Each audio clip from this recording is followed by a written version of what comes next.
The box was small enough to disappear into a grocery bag. Pink, glossy, the kind of thing you'd expect to hold beads or stickers. My grandmother handed it to my daughter with both palms, like it weighed more than it did. "For your future," she said. My daughter nodded because she's 9 and polite. She didn't open it, she just tucked it under her arm and followed me to the car. At home, my mother noticed it immediately. She always did. New things, small things, anything that didn't belong to her order of the house. "What's that?" "A gift from Grandma," my daughter said.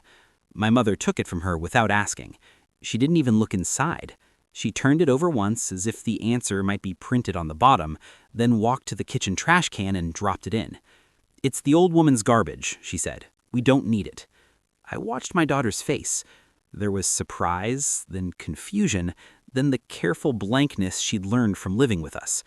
She didn't cry. Neither did I. Crying had never moved my mother anyway. "Go brush your teeth," my mother said. The subject was closed. Later, when the house was quiet and everyone else asleep, I took the box out of the trash. It smelled like coffee grounds and orange peels. I rinsed it in the sink and dried it with a dish towel, feeling faintly ridiculous for treating it gently. Inside was a thin booklet, stapled, handwritten in my grandmother's careful script. My name appeared on the first page. Under it, my daughter's. The pages weren't sentimental. No blessings, no family recipes. It was a record. Dates, addresses, copies of documents folded and refolded until the creases were soft. Notes in the margins explaining decisions I'd never known were made. Money set aside, legal language translated into plain warnings and threaded through it all, a pattern I recognized with a tightening in my chest. My mother's interference reframed not as personality, but as risk. I sat at the kitchen table until dawn, reading and rereading. Every so often I looked down the hall toward my daughter's room. She slept with one arm flung over her head, open and unguarded in a way adults forget how to be. By morning, the house was awake. My mother moved through it briskly, efficient, humming. She asked what we wanted for breakfast. She didn't mention the box. I didn't either. I didn't confront her. I didn't accuse her. I called my grandmother instead. We spoke in careful circles. She didn't sound triumphant or afraid, just tired and relieved that I'd finally read what she'd tried to give me years ago. Around noon, I made another call. That one took longer. I answered questions. I was put on hold. I was told someone would come by to take a look. When the police arrived, they didn't burst in or raise their voices. 2 of them stood on our front step with clipboards and neutral faces. My mother's humming stopped mid-note. "What is this about?" she asked, smiling too quickly. They asked to come inside. They asked for me by name. They asked to see the documents I had. I brought the booklet from my bag, my hands steady in a way that surprised me. My mother talked over them at first. She explained our family. She explained my grandmother. She explained me. The officers listened. One of them took notes.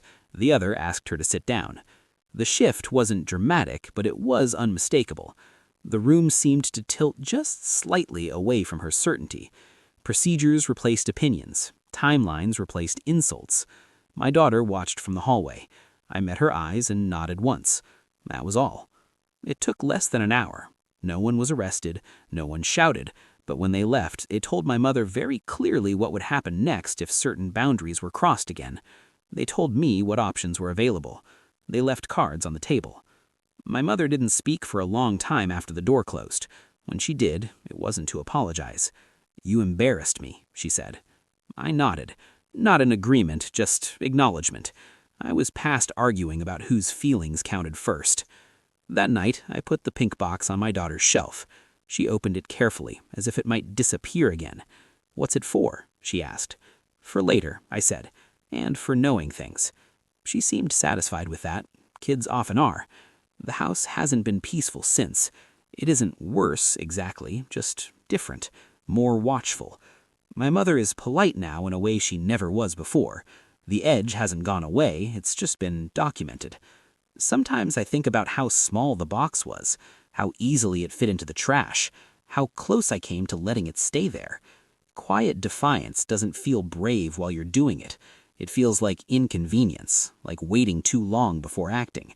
But when I watch my daughter read in her room, the box within reach, I understand what my grandmother meant. Not protection from everything, just from being erased.